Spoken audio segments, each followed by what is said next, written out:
Welcome to the 5D Code podcasts. We're not talking about science at all. I just didn't have my instruments with me, and I thought, I'm sitting in the car.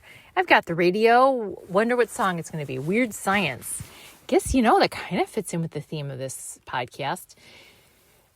I have let go of scripting, and I'm recording this on January 2nd. So according to the illusion of time that has been created by this ego matrix construct that we're living in, it's the new year, 2026. So happy fake new year. That's how my soul looks at it.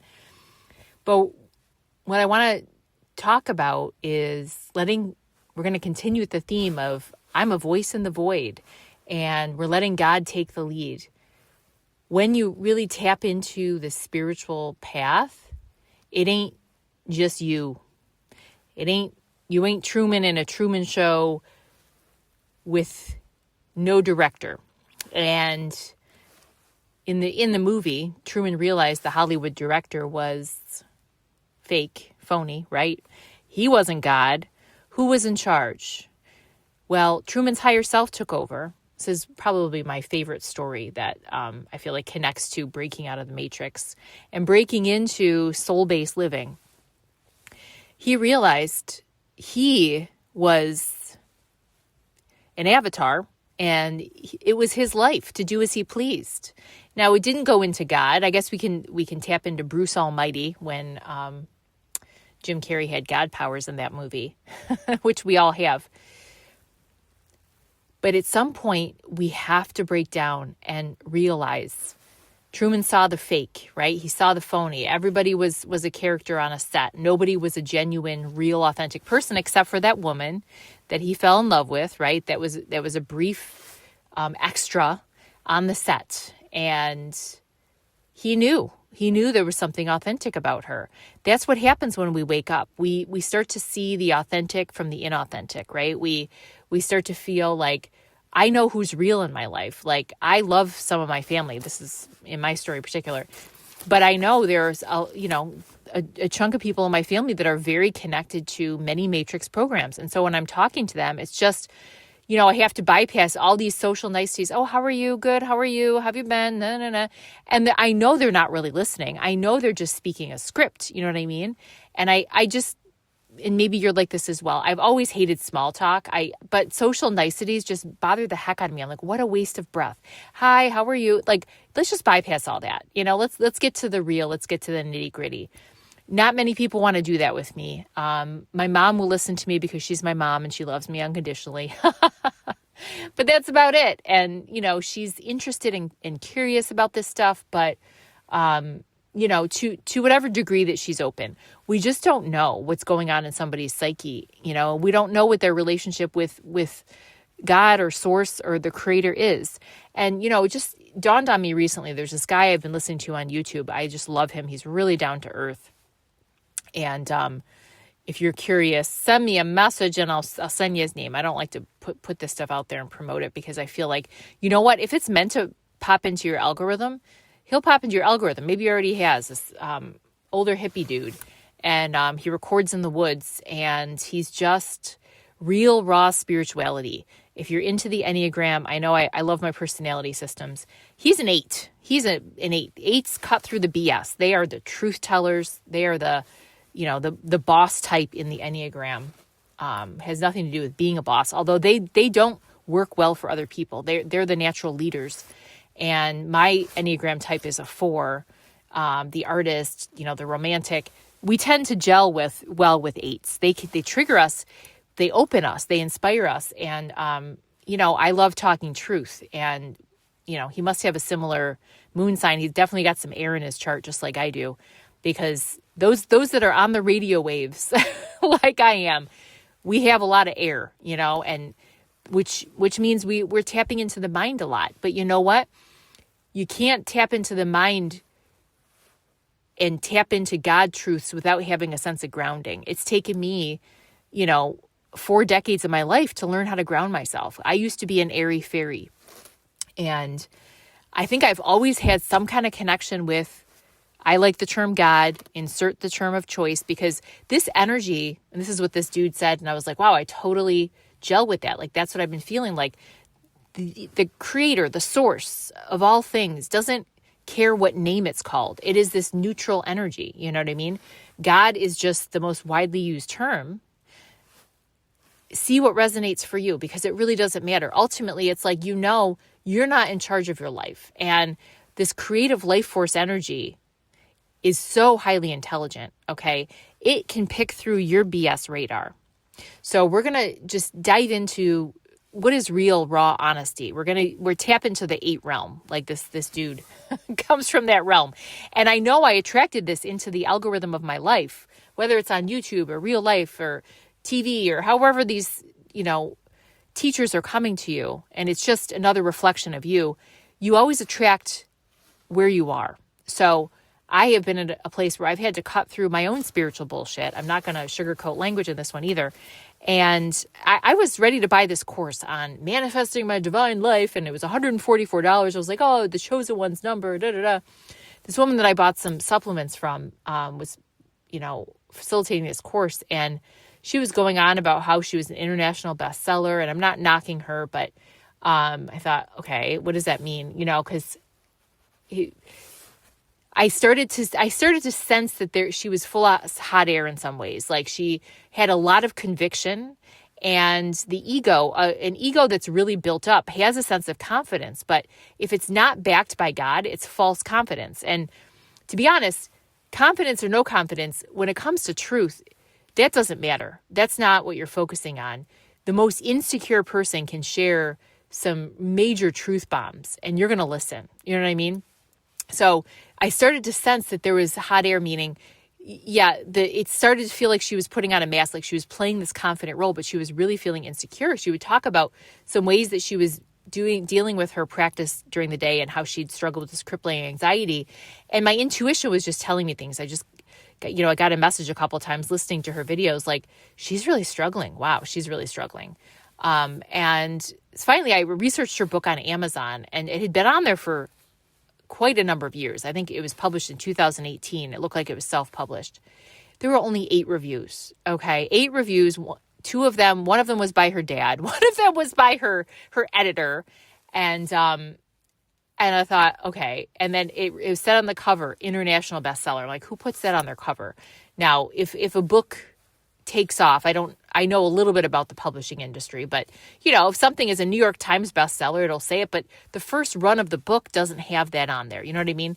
And I thought, there weren't that many purchases. There weren't that many reviews. Okay. I guess my intuition is getting validated.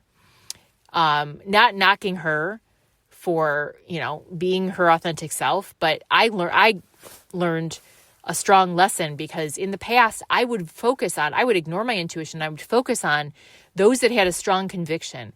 Even if my intuition was telling me, Sarah, they're full of hot air. You know what I mean? Like, she wants to be an international bestseller.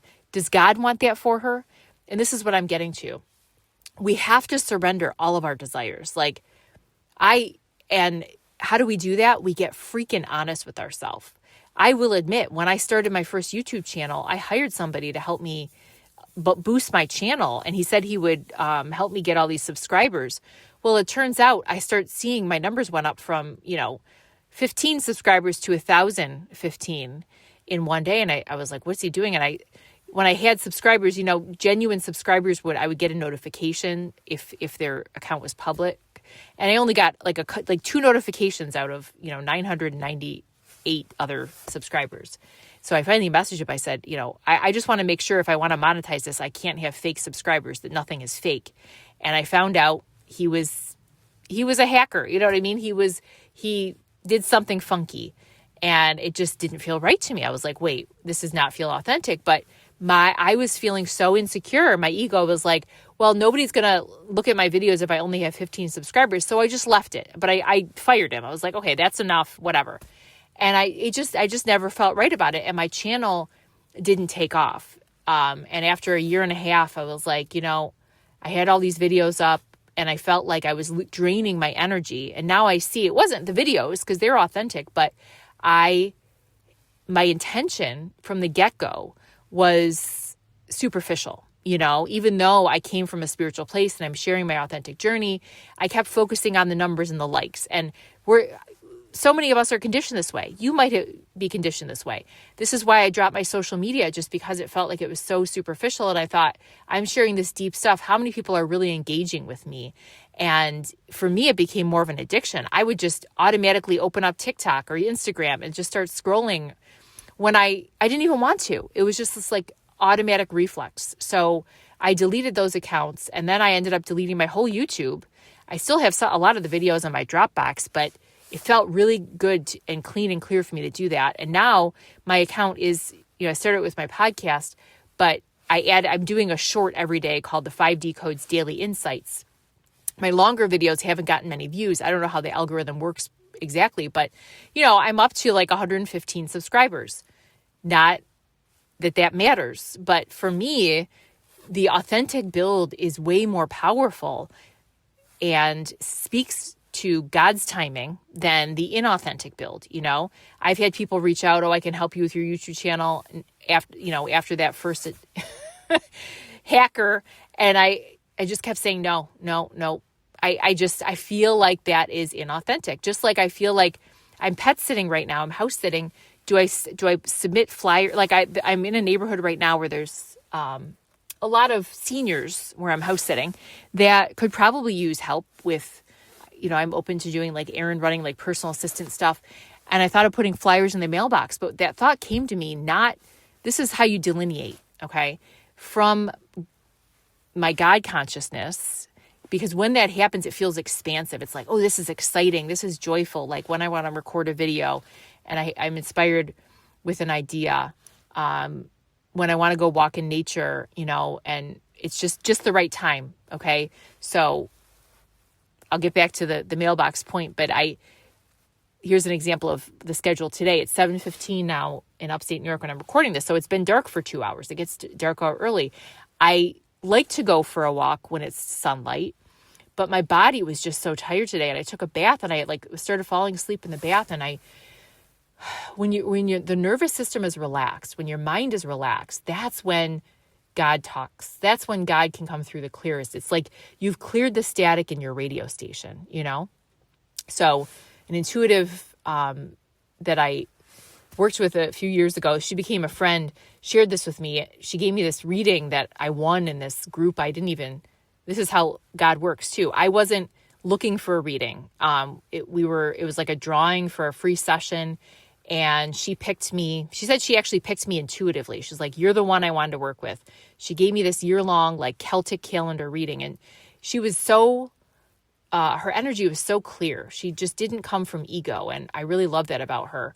And it was such a gift, And one of the things she told me that stuck with me was, if you're feeling all jumbled up in your head and you feel like you're stuck in your mind, basically, because that's what the matrix is.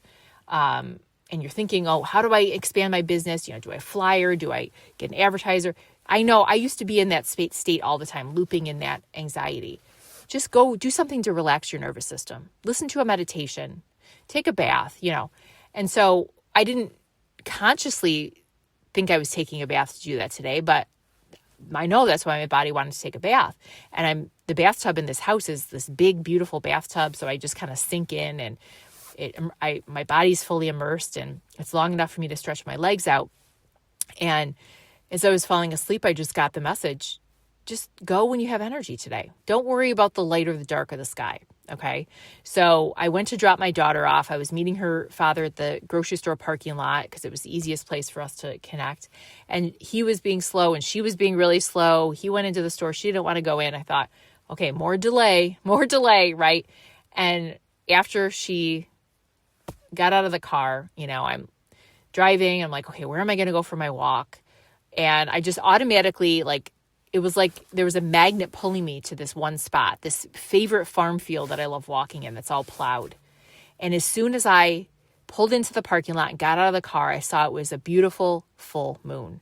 And the clouds were, kind of surrounding the moon so that it was forming this like rainbow halo. The last time I saw that was this summer, one of the super moons.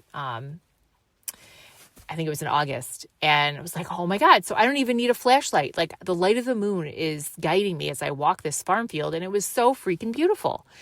When you're on God's time, and made a video today, I said, you're also on God's dime. God is my bank account, right? God is in charge of the timing. Everything is just seamless and beautiful. It really is. And it's honestly always been this way. We just haven't seen it so. So when I, connected with that idea of flyering the neighborhood that I'm in, thought, this is not jive. The woman that found me for this house sit found me in such a seamless way. Yes, she found me through Rover, this pet sitting app, but she immediately wanted to book me without meeting me. And, I couldn't meet her right away. I had a 2-week delay because I'd been traveling, and she was totally fine with that. And I was really out of sorts the day that I met her. My daughter was going through a funk and I was tired, and that didn't matter to her. When it is the right person, whether it's somebody that's a client or a partner or a friend or a family member, they don't care what state you're in. Do you understand that? Like, God does not care what state you're in. Who cares what state you're in? The ego. And I spent so many years of my life focusing on conditional love. Well, people only loved, I had boyfriends break up with me because of my anxiety. People only love me because I'm a certain way. So I would put a mask on all the time. I would do the social niceties. Hi, how are you? And I had a friend once that wanted to dump me because I wasn't smiling when I said hi to her at a festival. My daughter was having a tantrum. This friend didn't have kids either, by the way. So she just didn't get it in some ways, even though she worked with a lot of kids. She was like, you were so rude to me. You didn't smile. I'm like, listen, couldn't you see that my daughter was flopped on the ground? Like I was out of sorts, it's like, I barely could say hi. I'm like, at least I said hi. And that was the kind of person I would attract, And I went through this period of years attracting friends and boyfriends and even coworkers that were conditional. If you don't do X, Y, Z, if you don't engage in the social niceties, I'm rejecting you. And I'm realizing now it wasn't them. It wasn't the friend, and it wasn't the boyfriend. It wasn't the coworkers. It was me. I thought God's love was conditional. I'm going to emphasize this because I feel a lot of emotion coming up with this one. I thought God's love was conditional. Guess what, my love? It's not. It's not. And your external world and your internal world reflect each other. So, the beat of your mind is not going to shift until you embrace the unconditional love of God. And let me tell you, it feels really cringy at first. I made a video about that today for my YouTube, how the spiritual cringe, I will call it that. The woman I'm house sitting for sent me a payment, for this month, this lump sum on Venmo today. And I was just like, I felt this cringy energy at first. I was like, because I've been so used to not only having trauma bonds in relationships, but having a trauma bond with money, having a scarcity consciousness, feeling like I don't trust that God's going to keep supporting me. When I know that that's the most ridiculous thing in the world.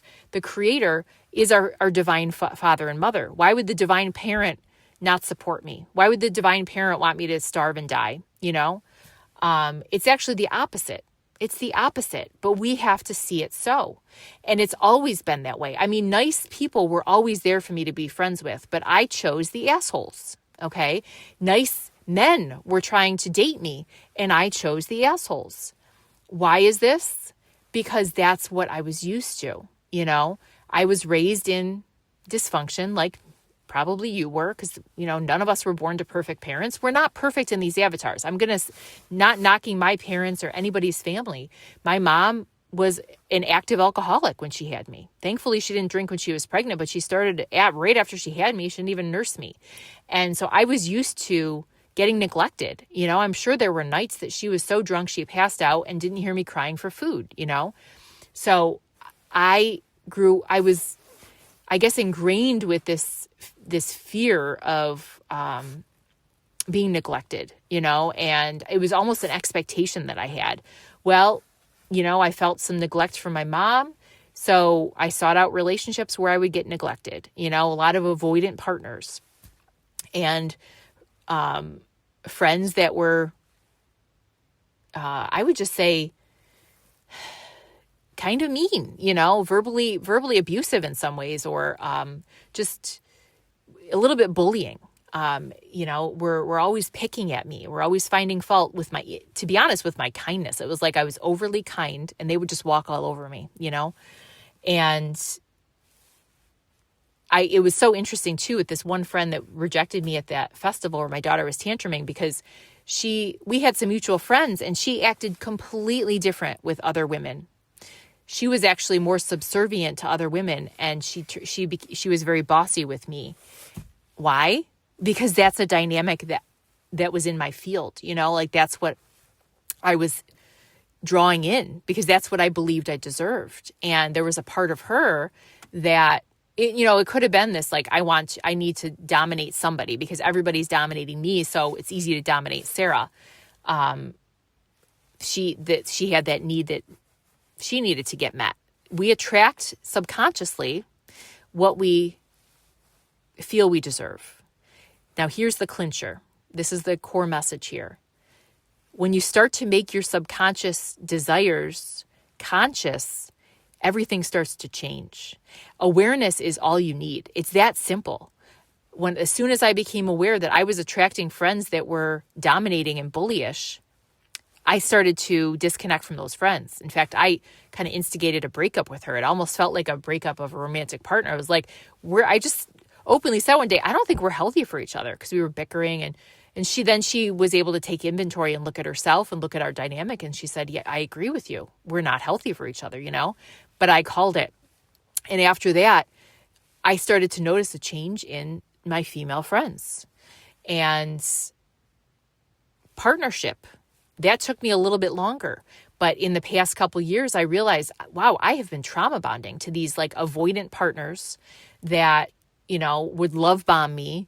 And then they would put themselves out there as like super spiritual and emotionally available. And then once we got into a relationship after the love bombing ended, they were completely detached and almost neglectful, and thought, why am I attracting this? Because it's what I think I deserve. This is the long-standing pattern. And so as soon as I recognized that, to be honest, I lost desire for romantic partnership. And I realized I needed to focus on me, and I don't think I've ever fully done that. Being raised with a core wound that, around abandonment, I had trouble focusing my needs on myself. I constantly defaulted to other people. Well, how can I help you? How can I help you? And not everybody fits into this mold, but if you're listening, you might connect with this message, or you might have a loved one or a partner that is like this, and it will help you understand them. Because, this dude I'm listening to on Facebook, YouTube is, he says, I'm not a people pleaser. And it's so interesting that I'm drawn to that energy, which makes sense. Opposites attract. 4s are really drawn to 8s because they're really brash and, they don't sugarcoat things. And there's a part of me that is ready for this radical honesty with myself. So, just playing with the metaphor of we're in the 2026 year. This is the fake new year, but we're living in this simulation with awareness now. So once you have the awareness, once Truman became fully aware that he was on a movie set, he could stay or he could go. He was like, I'm going to go. And then he realized I have some control over my life, as in, what do I want to do? I want to go find the girl, Well, here's where God comes in. If God wants you to find that girl, or, insert your desire of choice. If God wants me to have a thriving pet sitting business, you're going to find the girl. I'm going to find the clients are going to find me, right? It's going to happen seamlessly. And I don't have to just sit back and do nothing. I'm going to trust God's timing. So if I all of a sudden wake up one day and I'm like, oh, I have such a desire to make a flyer or a business card and put it in people's mailboxes, then that's what I do. Or I have a desire to go to this event. And let's say at that event, I meet my next client, follow your heart's desire. And so first step is awareness. I have an awareness that this is a pattern that I've been engaging in. What is the definition of insanity? Doing the same thing over and over again and expecting different results. I attracted the same friendships and the same types of partners over and over again and expected different results. So I was guided to go to this spiritual retreat a few months ago. And hopefully I tapped into that point about the mailboxes because I went on a diatribe. But it's all connected. This is how the mind matrix works, right? But it all comes back to the same point. We're exactly where we need to be when we need to be there. Even if it's like I'm meandering around and it feels like I'm not getting anywhere, well, maybe God wants you to meander, Let's look at Alice through the looking glass. Alice had quite the wild adventure, and she ended up back home. kind of tripped out and, scatterbrained, but she got what she needed from the wild journey of life. And that's what's happening in this simulation. I love the Beatles, album, The Magical Mystery Tour, because that's what I feel like this is. So Magical Mystery Tour of life. I haven't had a traditional job for a year and a half, and somehow my needs have been met. Sure, there were moments of fear. And what did I do? Well, I took that woman's advice, relax, go out in nature, take a bath, listen to a meditation, do whatever I need to calm my nervous system. And then the inspired action step comes. I put myself on Rover. I started getting some pet sitting clients, or I actually got a set of singing bowls too. And I would take them to the park and started to do these free sound bath sessions. And then people just started to donate or ask me to do sound baths outside of these park sessions. And I had to sit with that too, because I'm just the kind of person, I have to do something if it feels like joy. And if it doesn't feel like I'm in alignment with my joy, then I do feel like I'm going against my natural current, and then it doesn't become abundant. So I had to sit with it. I did one sound bath outside of there and it was great. And then the weather got funky and I realized my joy is doing sound baths outside. So in the spring and the summer, I'm game, winter months, I'll pet sit. At least that's how it's flowing right now. So God's timing. I applied for a couple house sits out west and I got accepted, and I thought on a whim, why don't I apply for this retreat at Esalen? Because I knew they had a scholarship, and lo and behold, I got an almost full scholarship to go to Esalen Institute in Big Sur, California. And this was a few months ago. And little did I know God had a plan. I got a very strong message when I signed up. Sarah, it's not about the workshop. It's about you being on this land and just having an experience there. So I was given a choice to do any workshop. And I had 2 house sits, and there was actually like a 2-week break in between them. And I picked the workshop that fit in perfectly with that schedule. It was something to do with meditation.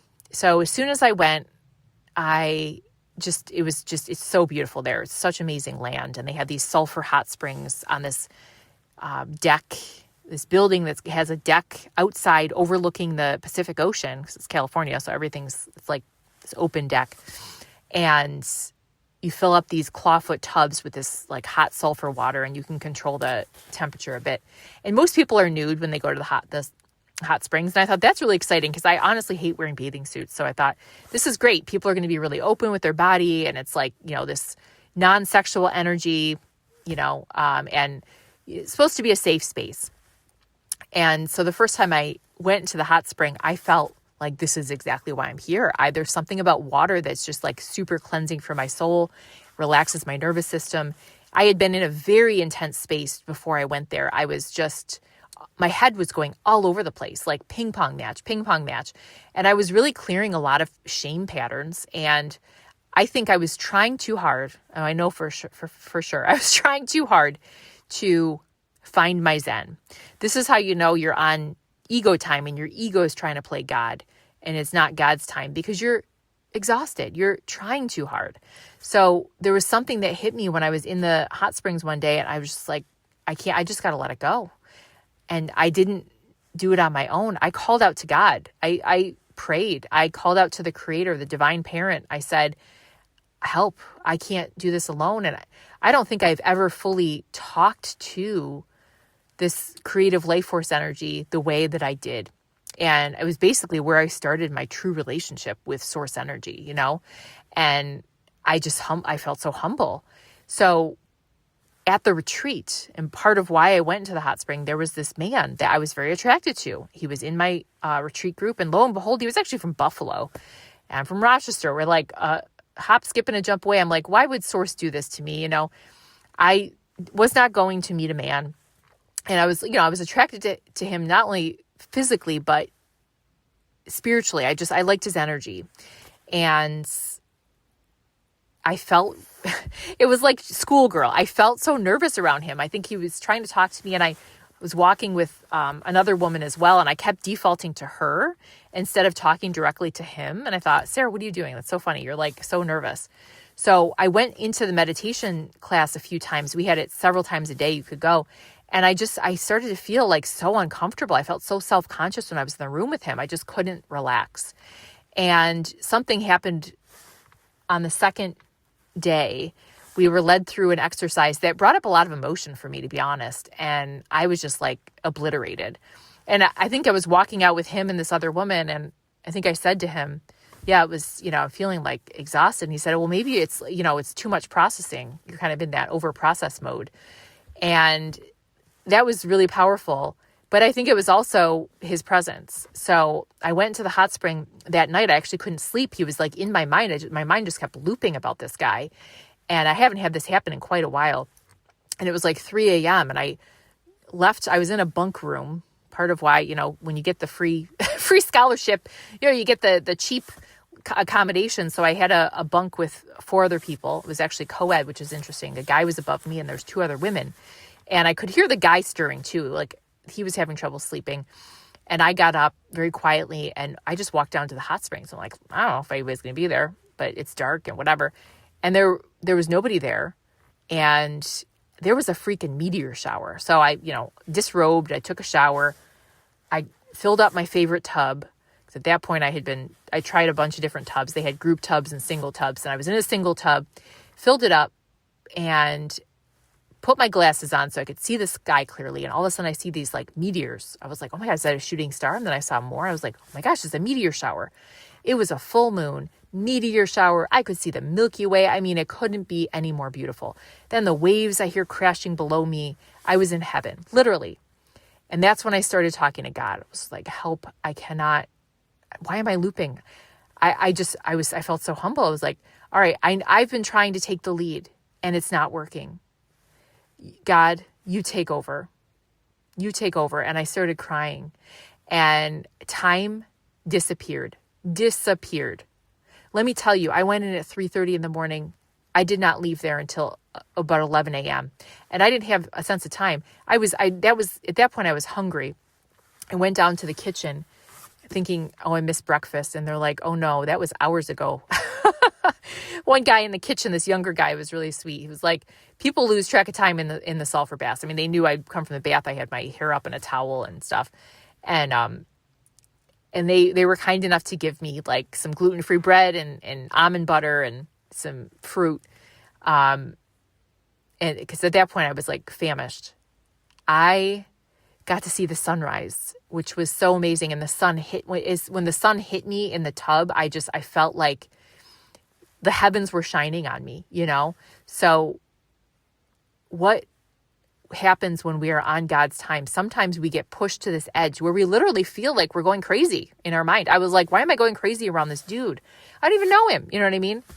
And I didn't even want to date. So what was being pulled out of me was this old residue. The trauma bonds were not gone. I had not been completely honest with myself about even wanting to date or wanting not to date, because why would I be interested in this guy if there wasn't an inkling of me that wanted a relationship, even if it was just a sexual relationship, because I felt like there was more of a lust energy. We had been in a group tub one of the first nights I went in with a woman from my meditation group, but I was really nervous about going in with other people naked, but we were going in together. We're like, we can do this together. And he was in the tub. You could barely see people, but could tell there was a man and there was an older woman. So it was this guy and this older woman and myself and this other woman named Sarah as well. And we got to chatting, and that's where I learned more about his life story. And I thought, wow, okay, really interesting guy. But if I'm also trying to convince myself that somebody's so interesting because he had, a kind of a very conservative past, and then he got open to the spirituality by a guy he met at a soccer game that recommended he read Way of the Peaceful Warrior, Dan Millman, right? And he wasn't open to any of this stuff at that point. And I thought, oh, that's really cool. But I kept realizing my ego was cycling on, trying to convince me that he was so cool and this would be so, so great. And the way I felt around him was how I felt in my trauma bonded relationships. I felt unsettled. I could never fully relax. I felt like self-conscious. You know what I mean? So that morning that I saw the sunrise and had been in the hot tub for almost 8 hours, I got a message. When you pray, as in prayer is just really talking to source energy. You are talking from the depths of you, from your heart, from your soul to source. And when you don't even have to get down on your knees, but it's in your psyche. It's like when you humble yourself, like your ego is basically getting down on its knees saying, I'm sorry, I can't do this alone. I've tried to do this alone. I admit it. I tried to play God and it's not working. So please help me. Please help me let go of these looping thoughts. And the other thing that I was praying for was, please help me let go of my worry around my teenage daughter who was back home. I was on this trip by myself. And I was guided to just not talk for a day. I got a very strong message. Don't talk today. Go in silence. So I took the name tag for the retreat and I wrote silence above my name. Silence Sarah. Wouldn't you know, this guy tried to talk to me not once, but 3 times that day. 3 times.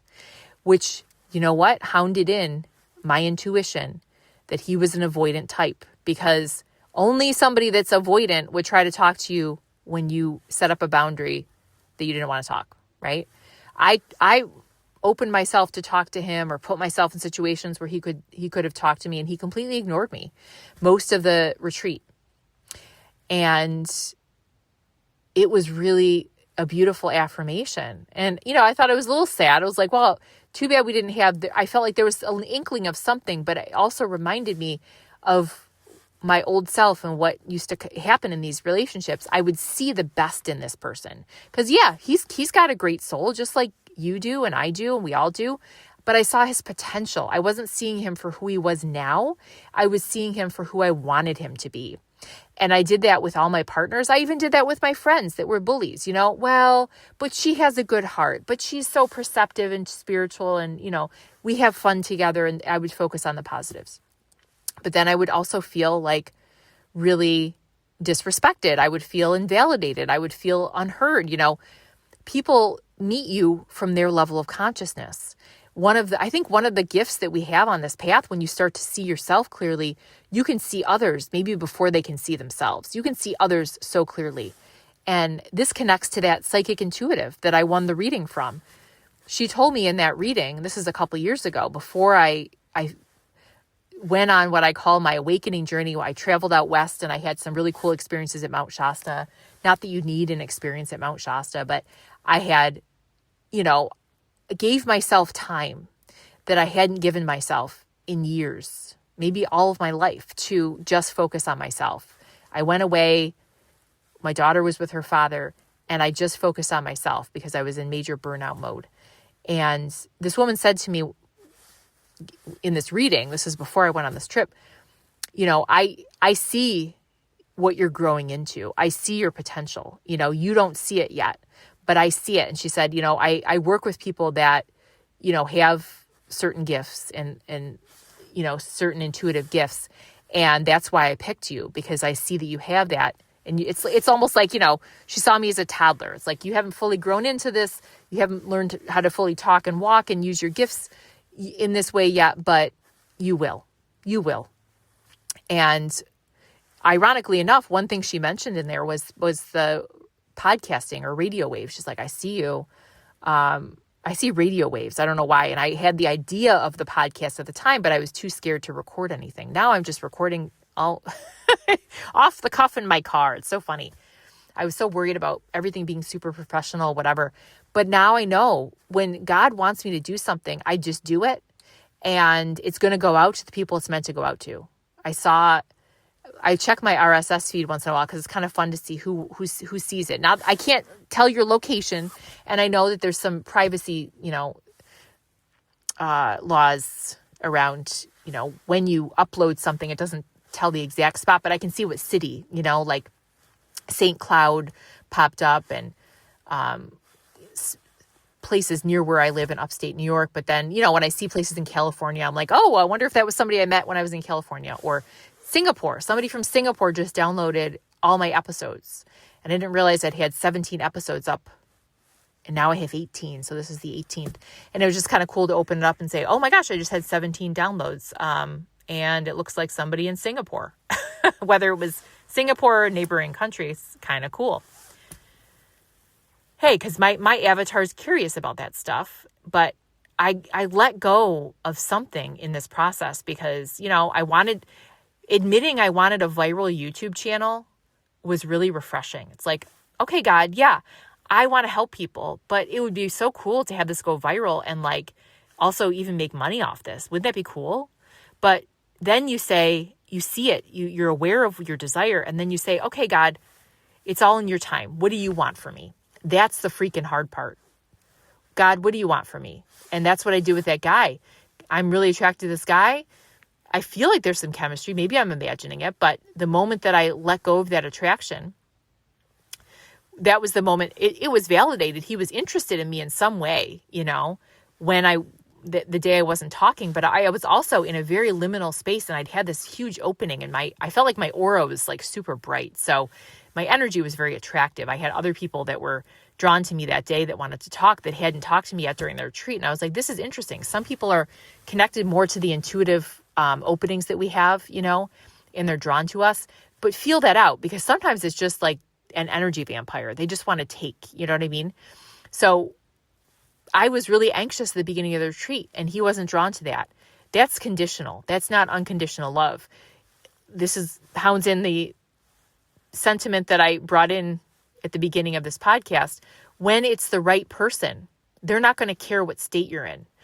Like this woman I'm pet sitting for, I can walk in looking at like a ragamuffin and be so exhausted, and she still wants to hire me, because she sees my heart. She sees who I am. The guy that's meant to be with me will see my heart even in my most anxious state. He doesn't care if I'm anxious at the beginning of the retreat and I'm calm at the end. The guy who's only drawn to me when I'm calm, that's the type of guy that I used to date. He would see me teaching yoga in my most calm, serene state, and he would be like, ooh, I like that. That's attractive. I call that an energy vampire. And then we'd start dating, and, my humanness would come out. I have moments where I'm not relaxed. I'm anxious. I'm frustrated, and he's going to reject me, It's almost like cooler when somebody's drawn to you when you're a ragamuffin, when you're in your disheveled state, and they're just like, wow, you glow. And you're like, what? What are you talking about? I feel like crap right now. And I'm like, well, that's not what I see, So it's like, well, imagine how they're going to respond when you're at your best, It's going to be the same. It's going to be consistent. This is the love of God. This is source. This echoes source love. It doesn't matter what state we're in. Animals are the best gauge for this. Many people don't have people that love them unconditionally, but look at your animals. Look at your pets. I'm watching cats right now. I've watched a lot of dogs. Dogs are just so unconditional. And cats are just accepting. They have their own unique temperaments too. And so I feel like it's a relationship dance for both you and the cat when you have a cat, because mine's temperamental and she's such a diva, but I love every state that she's in. I never judge her, and I know she's never judging me. It's so beautiful. So God gives us what we need when we need it. This life that we're living is intelligent. I would love to know, let's say, what income I have coming in monthly. My daughter and I are still living in a smaller apartment. It's been nice house sitting because we have bigger spaces to expand in now and again. But, I was gifted this apartment by a friend, and I help out a little bit with managing the unit when he's out of town and stuff.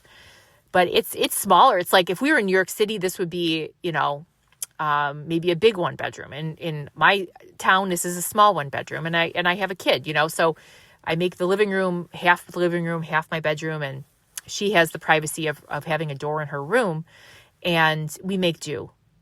And I've talked to God about this recently. I'm like, okay, I realized I wasn't being honest with myself. So, this is for you. If there's stuff that you're just sweeping under the rug. Oh, I'm fine. No, I don't need much. And I would kind of try to think about and pray and manifest, if you like that term, a bigger space at times. But my daughter wants more space, so I want it for her. And I finally had to look at this recently, and I realized, no, you know what? I am not being honest with myself. I want a bigger space for me too. For both of us, because I think we both need space to expand our wings, so to speak. It would be nice to have more space to spread out. God, I don't know what your plan is. I don't know what your timing is. And I know a lot of these desires come to us exactly when we let go, right? So when I was in that sulfur bath and I said, help me let go of these looping thoughts around this guy, but I also had to be honest. I'm like, why am I so attracted to him right now? I didn't come here looking for a guy, but I admit I'm interested. There's a part of me that's attracted to him, but I also feel like that's not healthy. This is not a healthy attraction. So please show me some clarity here. Tell me what to do. And I got the clarity, right? So here I'm going to do a live prayer. You can see how I do it. You got to find your own way and rhythm, because you're you and there's no other you in this universe. There isn't. And this is why I've hemmed and hawed about writing a self-help book or a book about my journey even, because I think, people try to mimic things. We're in a mimic culture, There's this woman that speaks to her ChatGPT and has named it like I named mine. And she's gone viral, which is interesting, on social media, I think mostly on Facebook. And she wrote a book called The Mimic or something with her ChatGPT. So it was like, kind of dictated it through that, the AI, because I write with AI too. And the AI will add, will copy edit and kind of add their own flavor as well. And, it was talking about the simulation, and we are told from day one that we're not okay being unique, that we have to be a cog in the machine, that we have to fit into this system. We have to please our teachers in school, right? We all have to do the assignment the same way. And if we don't do it the same way, then we're weird, or we're an outsider, or, something's wrong with us. We need help, we need to get assessed and blah, blah, blah. And this continues, right? The school system is a big,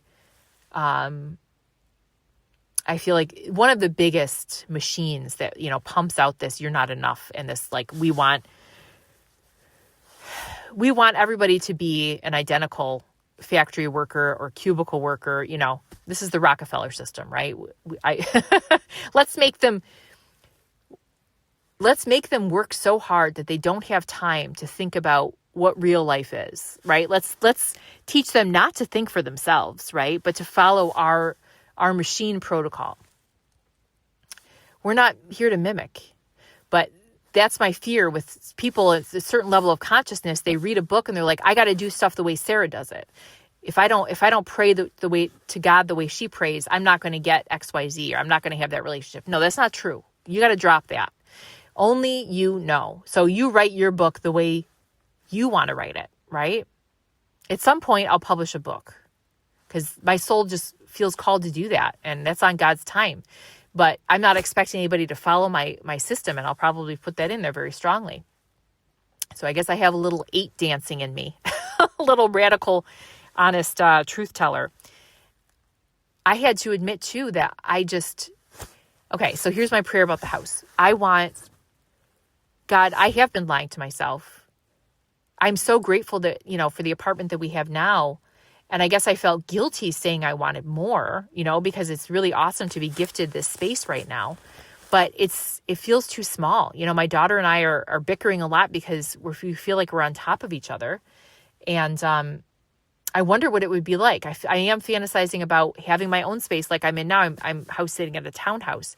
To have a townhouse or a bigger apartment, or a home even with a backyard. We don't have a backyard right now. I've made a little scratchy path kind of into an herb garden and a place where I sit and have coffee and stuff in the summer. And my cat hangs out with me.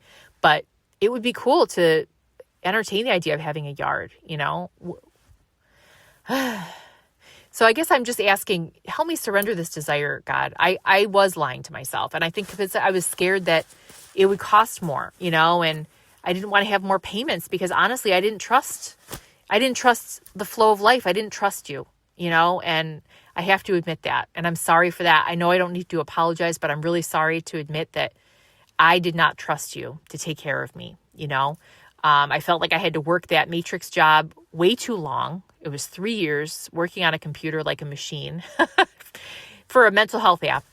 And I hated it. And my body started shutting down and I got those headaches and I had to go on temporary disability.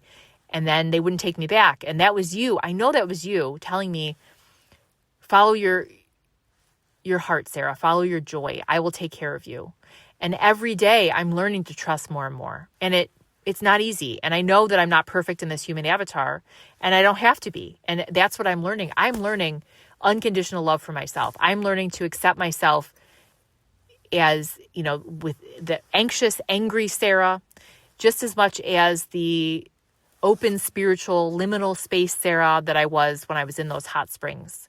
I'm learning to accept that I have all levels. I'm learning to love myself, you know, for even getting annoyed with my daughter when she is being a teenager, you know, and I'm losing my patience and I know that that's okay. And I'm learning to love, you know, the part of me that is unsure where I want to go next, what I want to do with my energy, because I feel like I have a lot of ideas and gifts and potential for certain things, but I have to do what brings me joy. And it's not for me, it's for you. It's like, this is where I'm defaulting to what is God's plan every day, you know? And it's very humbling. It's very humbling. So where we are right now, I'm really, really grateful. I'm really, really grateful. And I really do love being next door to my best friend. My cat and his cat hang out. It's been really, really awesome. It's been really awesome. And I know we're there as long as we need to be there. My daughter has had a prayer for a bigger space for a while. And I'm putting that out there now. If that is your plan, I'm open to it, you know?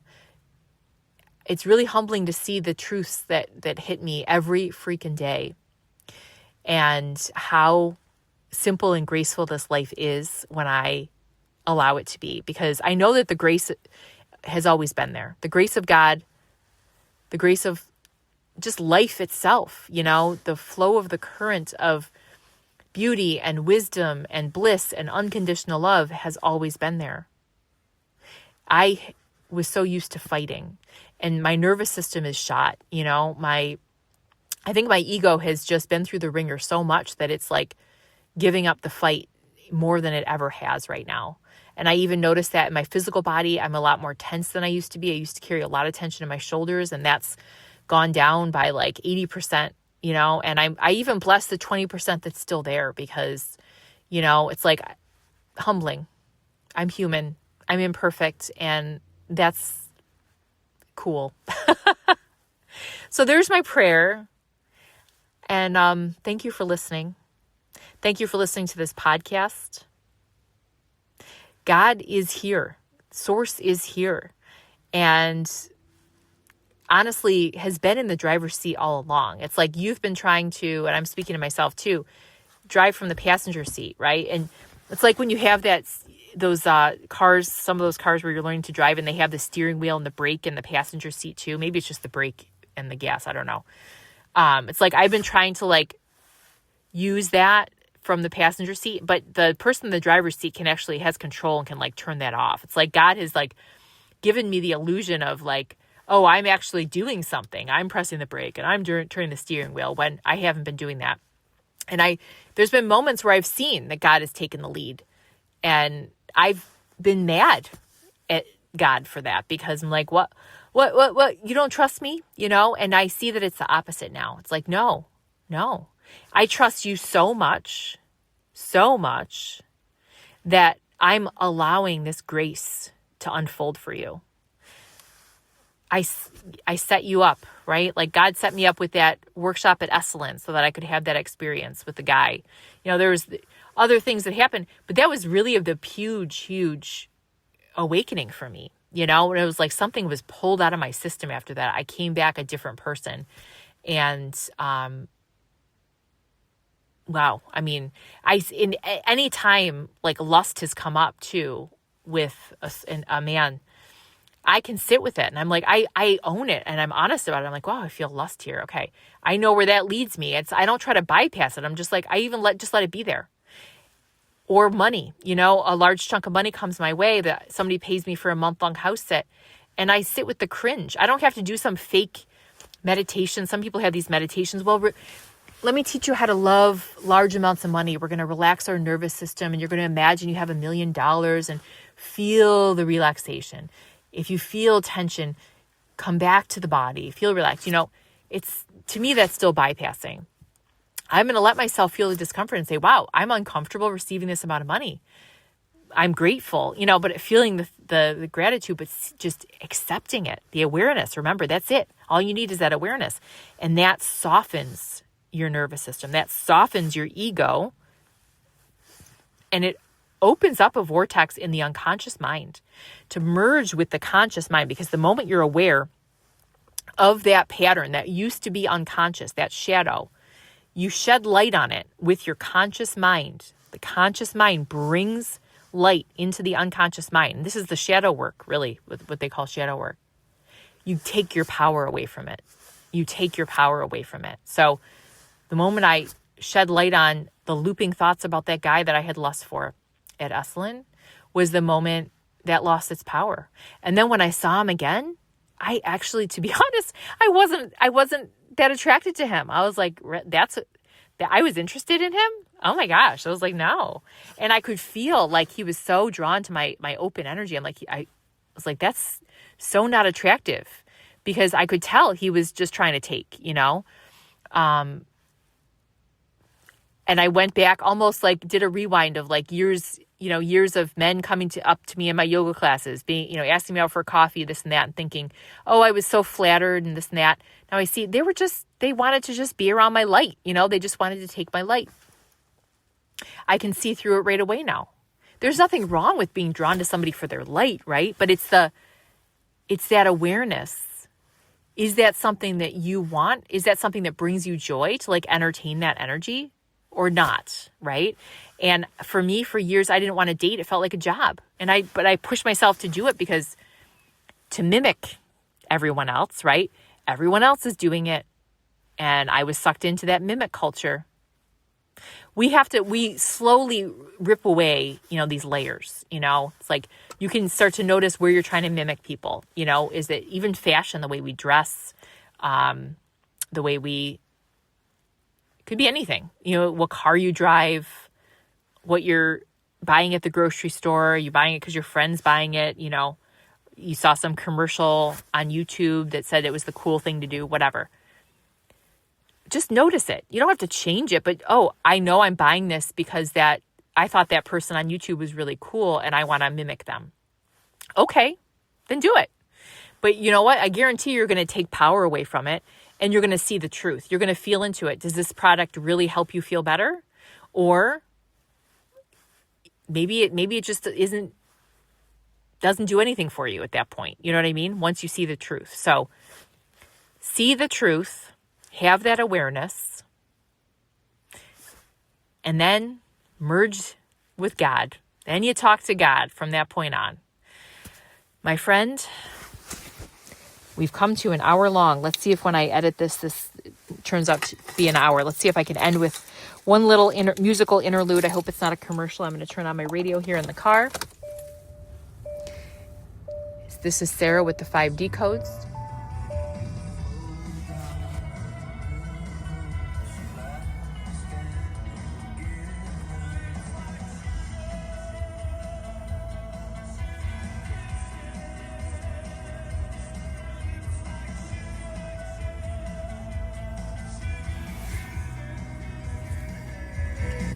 Lips like sugar kisses. I love it. And I love that we've got 80s coming in and out of this because I'm rewatching Stranger Things. On that note, we are living a magical mystery tour.